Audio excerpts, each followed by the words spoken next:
Hi అండి. శ్రోతలకు నమస్కారం. Welcome back to SS Telugu audio నవలలు. నిన్నటి వరకు 'సర్పాపురం పురాతన రాజమందిరం' అనే నవల విన్నారు కదండీ! ఈరోజు 'రసన' అనే ఇంకో నవలతో మీ ముందుకొచ్చింది మీ సుజన. ఇది పూర్వజన్మలకు సంబంధించిన నవలండి. శ్రీధర్ గారు రచించారు. ఇక నవల్లోకి వెళ్ళిపోదాం. చంద్రగిరి రాజప్రసాద భవనాలు వెన్నెల చీరని ధరించి ప్రకాశిస్తున్నాయి. ప్రకృతి ప్రశాంతంగానూ, గంభీరంగానూ, నిశ్చలంగానూ ఉంది.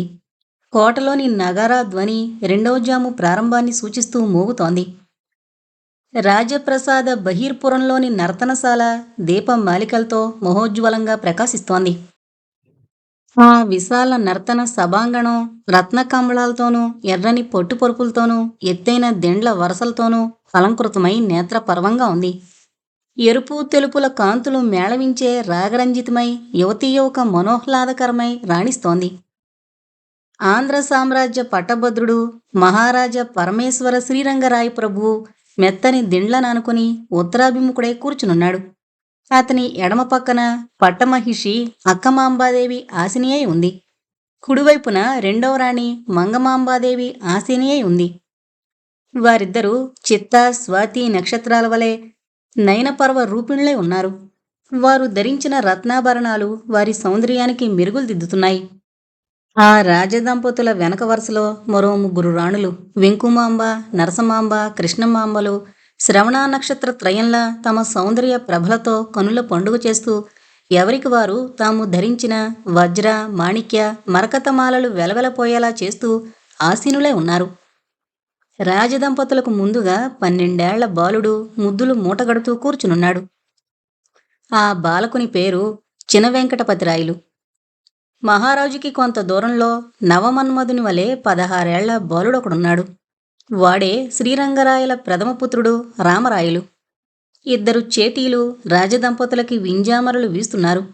రాజకుటుంబానికి కొంత దూరంలో పక్కగా 4 పురుషులు కూర్చునున్నారు. వారు 4 రాజ్యశాలకులు. వారి ఇల్లాళ్రు నక్షత్ర పంక్తి వలె వారికెదురుగా ఉపవిసలే ఉన్నారు. దక్షిణాభిముఖంగా ఒక వేదిక నిర్మింపబడింది. ఆ వేదిక మధ్యభాగంలో సుందరమైన యువతి కూర్చునుంది. ఆమెయే సార్థక నామధేయ చంద్రవదన. ఆమె రూపంలో రంభని, సంగీత నాట్యకళల్లో ఊర్వశిని మించిందని రూపమర్మజ్ఞుల అభిప్రాయం. ఆమె రాజనర్తకి. ఆమెకు ఎడమవైపు ఒక సుందరి తంబూరా శృతిని సరిచేసుకుంటోంది. కుడివైపు మరొక బింబదారి వీణాతంత్రుల్ని సవరిస్తోంది. వీణాదారికి దగ్గరగా ఒక మనోహరిణి తంబూరా శృతితో తన మధ్యల నాదాన్ని వినిపిస్తోంది. నర్తన సభాంగణ వేంచేసి ఉన్న స్త్రీ పురుషుల కొప్పులందును కంఠసీమలందును రాణిస్తున్న మల్లెమొగ్గల గుబాళింపులతో సభాంగణం సువాసన భరితమై ఉంది.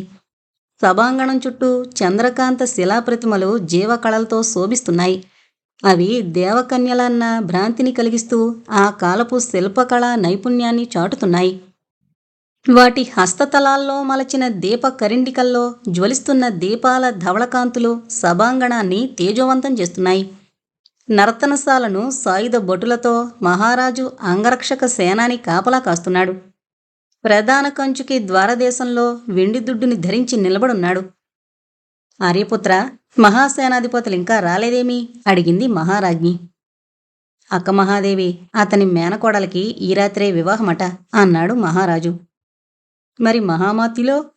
వారికి ఇటువంటి ప్రదర్శనలపై అభిమానం కన్నా నిరసన అధికం. నాదా, నా కుడికన్ను అదే పనిగా కొట్టుకుంటోంది. నా హృదయం తామరాకుపై నీరు వలె చంచలంగా ఉంది. మహామాత్య సేనాధిపతుల అనుపమ స్థితి కీడు శంకించేలా ఉంది. ఈ కార్యక్రమాన్ని ఆపి మనం అంతఃపురానికి వెళ్ళిపోదాం.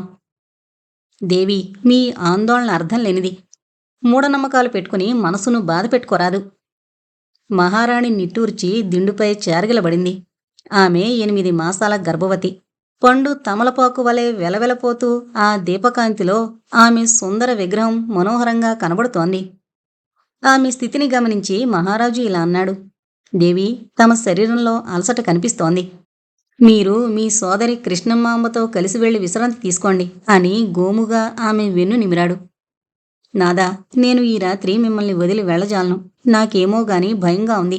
ఏలిక నన్ను క్షమించాలి అంది మహారాజ్ఞి. హఠాత్తుగా చిరుమువ్వల రవళి వినిపించింది. అందరూ ద్వారం వైపు చూశారు. ఒక వ్యక్తి తన బొజ్జని ఊపుకుంటూ లోపలకు ప్రవేశించాడు. అతడు ఎర్రని గోపురాకారం కల కొళ్ళాయిని ధరించున్నాడు. కొళ్ళాయి చివరి భాగంలో ఒక కంచుమువ్వ గలగలా శబ్దం చేస్తోంది. అతని నీలిరంగు పట్టు అంగరాక అంచులయందు చిరుమువ్వలు కట్టి ఉన్నాయి. అతన్ని చూసి హాస్య చక్రవర్తి వసంత భట్టారకుల వారు వేయించేయుచున్నారు బహుపరాక్ అని కంచుకి ఉద్ఘాటించాడు. టీవీగా నడక సాగించి వసంతభట్టు ఆంధ్ర సార్వభౌమునికి అభివాదం చేశాడు. రాజబంధువులను అందరినీ పరికించి తలని తాటించాడు. వేదికపై ఉన్న రాజనర్తకిని చూసి వెగిలి నవ్వును ప్రదర్శించాడు. హాస్య చక్రవర్తి, మీకు మా ఘనస్వాగతం. తమ ఆలస్యానికి కారణమేమో అడిగాడు మహారాజు. మహాప్రభో, ఆలస్యానికి కారణం నాకేదీ లేదు. చిన్న మహాదేవి గారే నా ఆలస్యానికి కారణం అన్నాడు వసంత భట్టారకులు. మహారాజు మంగమాంబాదేవిని నవ్వుతూ చూశాడు. ఆమె హాసప్రఫుల్ల వదన అయింది. ఏమేమి, చిన్న మహాదేవి గారు మిమ్మల్ని బంధించారా అడిగాడు మహారాజు. మహాప్రభు, తాళ్లచే నన్ను వారు బంధించలేదు, కానీ తినుబండారాలచే బంధించేశారు ఏలిక. అందరూ గొల్లుమని నవ్వారు.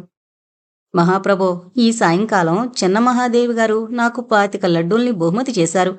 వాటిని చూడగానే నా శరీరం చెమర్చలేదు గాని నోరు విస్తారంగా ఊరింది. నా ఉదరగోహలోని క్షుధాంకిరణం శతసహస్ర కీలలతో విజృంభించింది. నా సర్వేంద్రియాలు స్తంభించిపోయాయి. ఒక్క రసనేంద్రియమే పనిచేయనారంభించింది.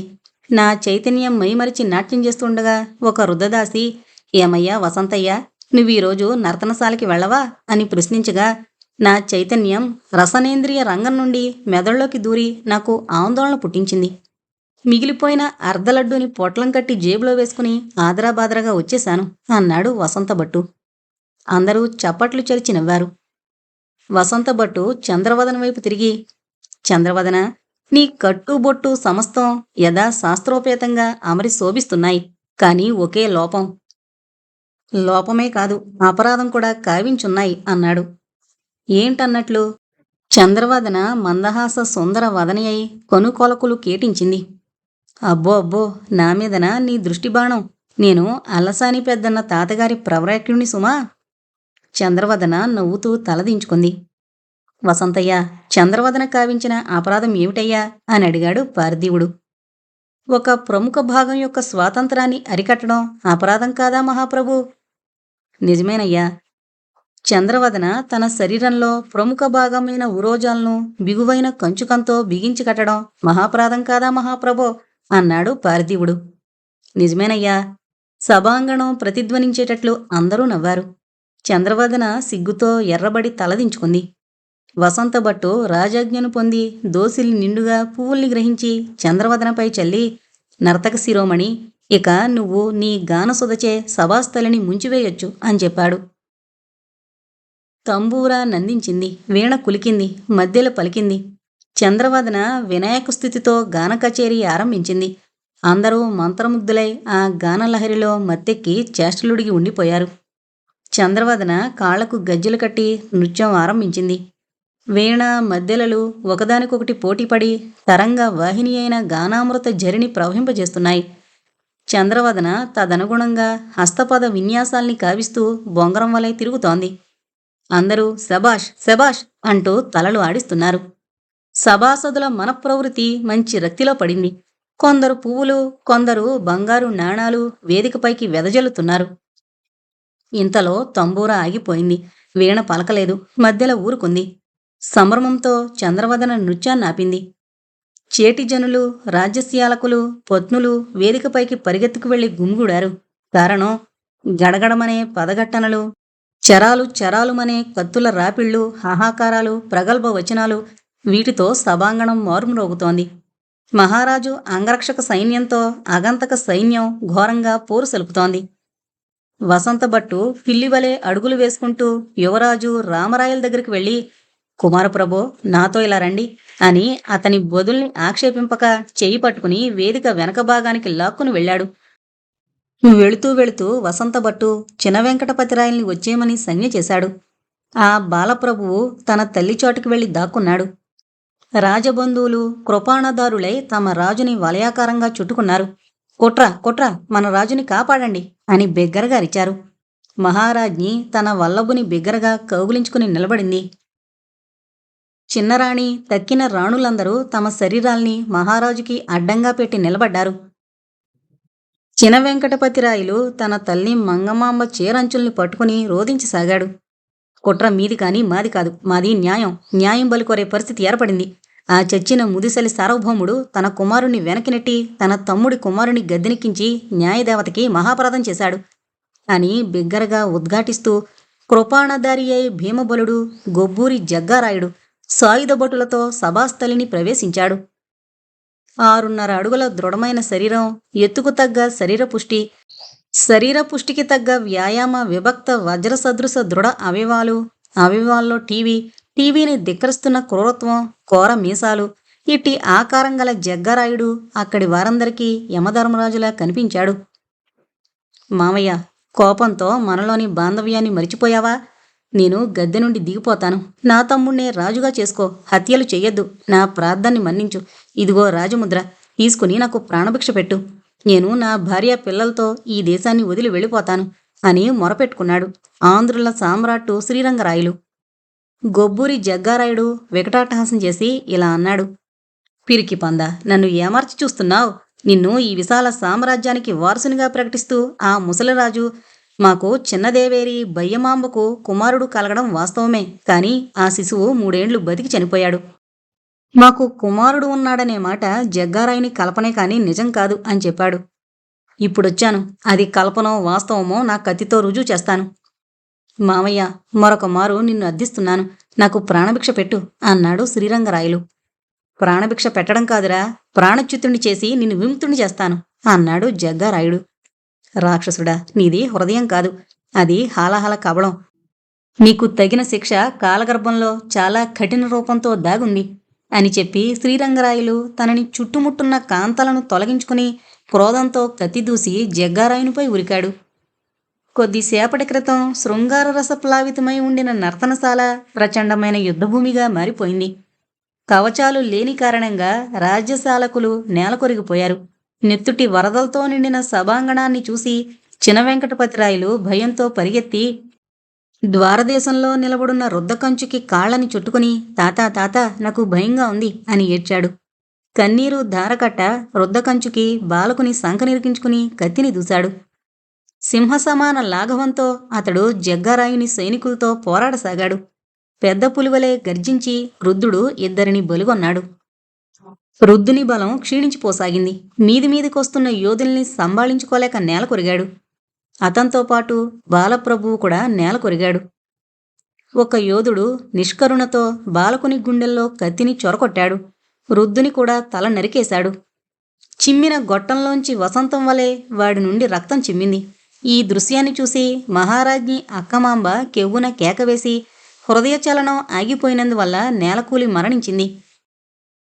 పూచిన శింసుపావృక్షం వలె రక్తసిక్త శరీరుడై శ్రీరంగరాయలు జగ్గారాయుని కఠోర ఖడ్గధారకి ఆహుతైపోయాడు. తమ నాదుని మరణాన్ని కనులారా కాంచిన చిన్నరాణులందరూ మొలలోని బోకుని పెరికి గుండెలపై పొడుచుకుని మరణించారు. రాజకుటుంబం యొక్క హత్యని పూర్తి కావించిన జగ్గారాయుడు సింహనాదం చేసి ఇలాగన్నాడు. వేదికపైన స్త్రీ జనమంతా పారిపోవచ్చు, వారితో మాకు శత్రుత్వం లేదు అని. స్త్రీలందరూ ఆక్రందన చేస్తూ ఆ స్థలాన్ని వదిలి వెళ్ళిపోయారు. వారిని సైనికులు అడ్డుకోలేదు. వసంతభట్టు, యువరాజు శత్రువుల దృక్పథాల నుండి తప్పుకున్నారు. వారిని గురించి ఎవరూ పట్టించుకోలేదు.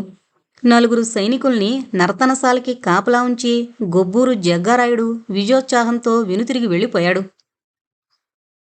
రాసిందంతా ఒక మారు చదివి ఓపెనింగ్ బాగుంది అనుకుని దగ్గరున్న ఫైల్ తీసి సుఖీ ఇచ్చిన చారిత్రక వివరాలు తిరిగేశాడు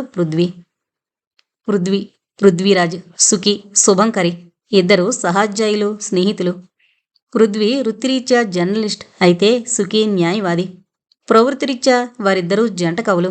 2 రచనల్లో భాషా శైలి, సంభాషణ సరళి వగేరా ఒకేలా ఉంటాయి. ఏది ఎవరు రాశారో ఒక్కొక్కప్పుడు వాళ్లకే తెలీదు. సుఖీ కొన్నేళ్ల కిందట ఒక వారపత్రిక మొదలుపెట్టింది. 2 విద్యావంతులు, ఉత్తమ అభిరుచి గల రచయితలు కావడం వల్ల ఆ వారపత్రిక పాఠకుల అభిమానాన్ని పుంజుకొని సాప్తాహిక ప్రవర్ధమానమైంది.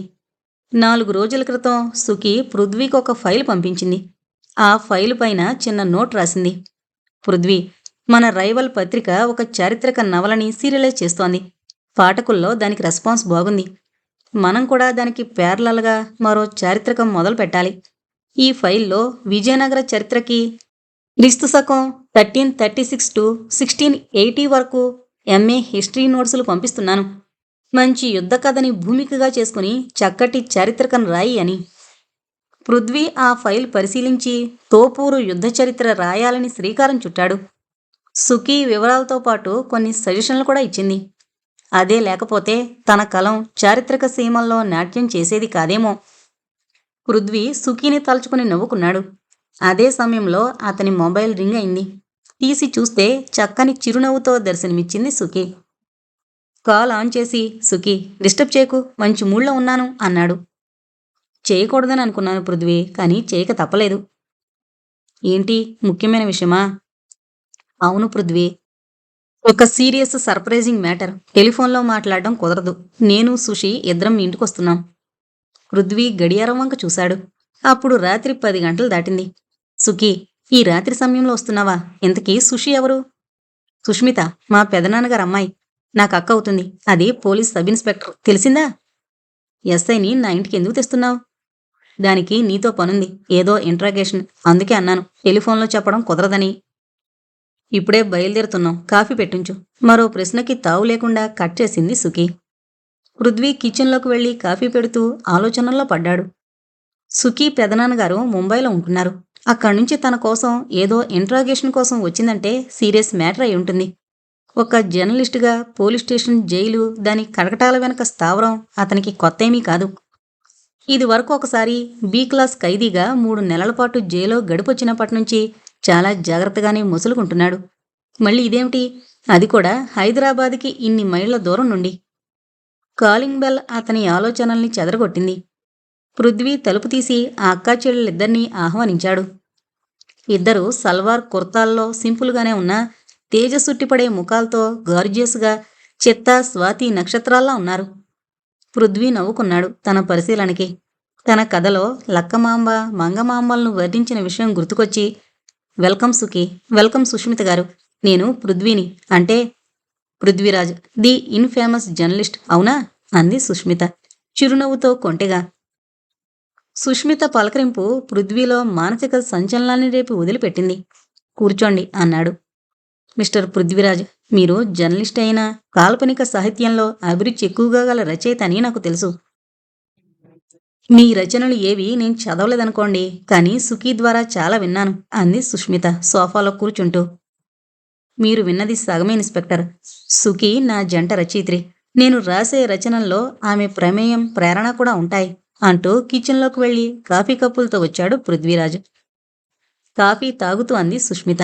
సుఖీ ద్వారా నేను చాలా తెలుసుకున్నాను పృథ్వీగారు. మీ ఇద్దరి సాహిత్య సంబంధం నాకు తెలియంది కాదు. అయినా ఎక్స్క్లూజివ్లీ మీరు మాత్రమే రాసిన ఒక రచన గురించి తెలుసుకోవాలని నేనొచ్చాను. నా రచన గురించా? ఆశ్చర్యంతో అడిగాడు పృథ్వీ. గత 2 నెలలుగా మీ పత్రికలో వస్తున్న సీరియల్ గురించి అంది సుష్మిత. అవును, అది నేను రాసిందే. సుఖీ ఆ మాట చెప్పింది. విషయం సూటిగా చెప్తాను వినండి. 2 రోజుల కిందట రాత్రి పన్వేల్లోని ఒక ప్రైవేట్ నర్సింగ్ హోంలో ఒక హత్య జరిగింది. హతురాలు 2 నెలల నుండి ఆ నర్సింగ్ హోంలో డాక్టర్ సునీల్ వర్మ దగ్గర క్షయరోగానికి ట్రీట్మెంట్ తీసుకుంటోంది. ఆమె తలగడ కింద మీ పత్రిక పాత సంచికలు, ఇంచుమించు మీ నవల మొదలైన వాటి నుంచి దొరికాయి. అవి తెలుగులో ఉండడం వల్ల ఇన్వెస్టిగేషన్ చేసే బాధ్యత నా మీద పడింది. డాక్టర్ సునీల్ వర్మ కూడా ఆంధ్రుడే. ఆయన రోగికి శారీరక చికిత్సల కన్నా మానసికంగా ట్రీట్ చేయడాన్నే ఎక్కువగా ఇష్టపడతారు. అతని రిపోర్టు ప్రకారం మీ నవల ఆమెలో విపరీతమైన సంచలనాన్ని రేకెత్తించింది. ఫలితంగా ఆమె రోగం కూడా పెరగసాగింది. ఆమె చేత ఆ పత్రిక చదివించడం మానిపించాలని అతనెంతో ప్రయత్నించారు. కానీ దానివల్ల పరిణామాలు మరింత విపత్కరంగా ఎదురవడం వల్ల విరమించుకున్నారు. ఇంతకీ మీరనేదేమిటి ఇన్స్పెక్టర్? ఆమె హత్యకి నా నవలే కారణమంటారా? అలాగని నేను అనలేదు మిస్టర్ పృథ్వీరాజ్, మీరు ఊహించుకుంటున్నారు. చిరునవ్వుతో అంది సుష్మిత. మీ నవలకి ఆమె జీవితగాథకి ఏదో సమన్వయం ఉండుండాలని సునీల్ వర్మ అభిప్రాయపడ్డారు. అందువల్లనే మీ రచన ఆమెలో సంచలనానికి దారితీసిందని అతని ఉద్దేశం. అదే నిజమైతే మీకామె తెలుసుండాలి. జ్ఞాపకం తెచ్చుకోండి పృథ్వీరాజు గారు. మీకు తెలిసిన వారెవరైనా అతని నర్సింగ్ హోంలో ఉన్నారేమో? మేడం, పృథ్వీ ముఖం ఆవేశంతో ఎరుపెక్కింది. ఈ ప్రహసనం ఇంక చాలించండి సుష్మిత గారు. ఆమె హత్యకి లేదా మరణానికి నా నవలే కారణమైతే దానికి సంఖ్యలు వేసి తీసుకెళ్ళండి అన్నాడు. నేను చెప్పేది ముందు వినిపించుకోండి మిస్టర్ పృథ్వీరాజ్. మీ రచన ఆమెలో సంచలనాన్ని రేపిందన్నానే గాని హత్యకి కారణమైంది అనడం లేదు. అంతేకాదు, ఆమె హత్య విషయంలో మీరు నిశ్చింతగా ఉండండి. ఎందుకంటే హంతకురాలు కూడా మాకు పట్టుబడింది. కానీ హత్యకి కారణం, మోటివ్ అంతుపట్టడం లేదు. హంతకురాలు పట్టుబడిందా? అవును. ఆమె అదే నర్సింగ్ హోంలో నర్సుగా పనిచేస్తోంది. నేర్పుగా ఒక రకం నిద్రమాత్రలు ప్రయోగంతో హత్య చేసింది. డాక్టర్ వర్మ తెలివితేటల వల్ల పట్టుబడిందే గాని, లేకపోతే అది హత్య అని అనుమానించేందుకు అవకాశమే లేకుండా పోయేది. హత్య జరిగింది, హంతకురాలు పట్టుబడింది. ఇంకా నా అవసరమేముంది సుష్మిత గారు? నవ్వాడు పృథ్వీ. సుష్మిత నెమ్మదిగా జవాబిచ్చింది. మీకిందాక చెప్పానే, హత్యకి తగిన మోటివ్ లేదని. అందుకే మిమ్మల్ని కలవాల్సొచ్చింది. మీ రచన హతురాలి మనసులో కలిగించిన మార్పులను బట్టి చూస్తే ఆమె గత జీవితంలో మీ నవలకేదో సంబంధముందని అనుమానించక తప్పదు. మీరొకసారి ఆమె ఫోటో చూడండి. చూసి గుర్తుపట్టగలరేమో చెప్పండి అంటూ తను తెచ్చిన ఫైల్ నుంచి ఒక ఫోటో తీసి పృథ్వీ చేతికిచ్చింది సుష్మిత. పృథ్వీ ఆ ఫోటో అందుకుంటుండగా, మిస్టర్ పృథ్వీ గారు, మీరు చట్టానికి సహాయపడాలనే దృష్టితో కాక మీ నవలలోని ఒక పాత్ర దుర్మరణానికి కారణమైన పరిస్థితులను అన్వేషించడంలో సహకరించండి అంది. పృథ్వీ విస్మయంతో ఆమె వంక చూశాడు. కొంపదీసి ఈ ఇన్స్పెక్టర్ సుష్మిత కూడా భావుకురాలా ఏం అన్న ఆలోచన కలిగి మరుక్షణంలో సర్దుకుని ఆమె ఇచ్చిన ఫోటో వంక చూశాడు పృథ్వీ. ఫోటోలో ఉన్న అమ్మాయి, మై గాడ్ అనుకున్నాడు పృథ్వీరాజు. ఈమె ఈమె సంయుక్త సంయుక్త కదూ అన్నాడు. అవును పృథ్వీరాజు గారు, హత్యకు గురైన ఆ నిర్భాగ్యురాలి పేరు సంయుక్త. మీ మాజీ ప్రియురాలు, అవునా? No, not at all. సంయుక్తను నేను ప్రేమించిన మాట నిజం. కానీ ఆమె ఆమె నన్ను ఏనాడూ ప్రేమించలేదు. ఆమె హృదయం ఒక కరుడుగట్టిన మంచుగడ్డ. దానికి ద్రవించడం కూడా తెలీదు. ప్రేమలోని వెచ్చదానానికి దానికి ద్రవించడం కూడా తెలీదు. తిరిగి ఆ ఫోటో వంక చూస్తూ అలాగే సోఫాలో అచేతనంగా పడి చైతన్యాన్ని కోల్పోయాడు పృథ్వీ. సుఖీ, శుషి ఒకరి ముఖాలొకరు చూసుకున్నారు. సుఖీ త్వరగా తేరుకుని కిచెన్లోకి పరిగెత్తింది చల్లని మంచినీటి కోసం. పృథ్వీ ఎందుకలా రియాక్ట్ అయ్యాడో ఆమెకు అంతుబట్టలేదు.